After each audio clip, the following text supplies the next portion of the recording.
నమస్కారం. దైవస్తుతికి స్వాగతం. నా పేరు ప్రియాంక. ప్రవక్త అంటే అసాధారణమైన దేవుని జ్ఞానంను చెప్పేవారు.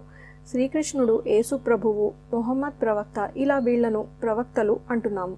వీళ్ళందరూ దైవజ్ఞానమునే చెప్పారు, కానీ వారి దైవజ్ఞాన బోధలలో మతము అన్న ప్రసక్తి ఎక్కడా రాలేదు. అసలు మతము అన్న పదమే 3 దైవ గ్రంథాలలో లేదు. అయితే శ్రీకృష్ణుడిని ఆధారం చేసుకొని హిందూ మతము, యేసు ప్రభువుని ఆధారం చేసుకుని క్రైస్తవ మతము మరియు మొహమ్మద్ ప్రవక్తను ఆధారం చేసుకుని ఇస్లాం మతము తయారు కాలేదు. అసలు ప్రవక్తకు మతముకు ఎట్లాంటి సంబంధము లేదు. ఎందుకంటే ఎంతోమంది ప్రవక్తలు వచ్చారు. వాళ్లను అనుసరించి మతములు పుట్టి ఉంటే ఈ కాలంలో మతముల సంఖ్య వందలలో ఉండేది. ముఖ్యంగా 3 మతములు ఉన్నాయి. అవే హిందుత్వము, క్రైస్తవము, ఇస్లాం. అయితే మతములు గ్రంథములను బట్టి వచ్చాయి. అది కూడా మనుషులు నిర్మించినవే ఈ మతాలు. క్రైస్తవ మతం గురించి చెప్పాలంటే యేసు ప్రభువు బ్రతికి ఉన్నప్పుడు క్రైస్తవ మతము తయారు కాలేదు.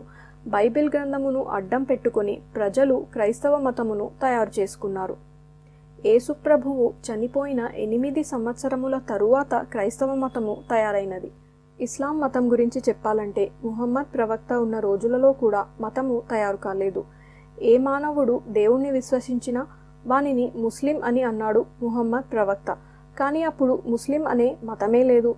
ముహమ్మద్ ప్రవక్త చనిపోయిన తర్వాత కొన్ని సంవత్సరాలకు హదీసు గ్రంథములు రాసిన పెద్దలు ముస్లింల మతంను, ఇస్లాంను తయారు చేశారు. నిజం చెప్పాలంటే ఖురాన్ గ్రంథంను బట్టి ఇస్లాం మతము తయారు కాలేదు. హదీసు గ్రంథమును బట్టి ఇస్లాం మతము, వారి మత నియమాలు తయారైనాయి. ఒక్క హిందూ మతముకే కాకుండా 3 మతాలకు ప్రవక్తలు లేరు. ఇప్పుడు హిందుత్వం గురించి చెప్పాలంటే హిందూ అంటే జ్ఞానము అని అర్థము. ఒకప్పుడు మన దేశంలో ఎక్కువ శాతం జ్ఞానులు ఉండటం వల్ల అప్పుడు మన దేశంను హిందూ దేశము అని అనేవారు. హిందూ దేశము అంటే జ్ఞానుల దేశమని అర్థము. అసలు హిందువులది మతమే కాదు, వారిది పథము అంటే దేవుని మార్గం అని అర్థం. దైవజ్ఞాన మార్గంలో ఎవరున్నా వారిని హిందూ అనవచ్చు. ఇలా సృష్టి ఆది నుండి హిందూ సమాజం ఉండగా 2000 సంవత్సరముల క్రిందట క్రైస్తవ మతము తయారు కాగా హిందూ సమాజం వారిని మీది ఏ మతము అని అడిగినందుకు హిందువులు మాది హిందూ మతము అని చెప్పుకున్నారు. అయితే క్రైస్తవ మతంను చూసి హిందూ మతం అను పేరు తయారు అవ్వగా క్రైస్తవ మతములాగే హదీసు పండితులు ముస్లింల ఇస్లాం మతమును నిర్మించుకున్నారు.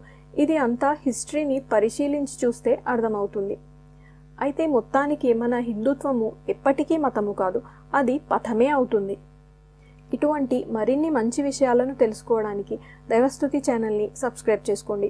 మరొక మంచి వీడియోతో మనం మళ్ళీ కలుద్దాం. అంతవరకు నమస్కారం.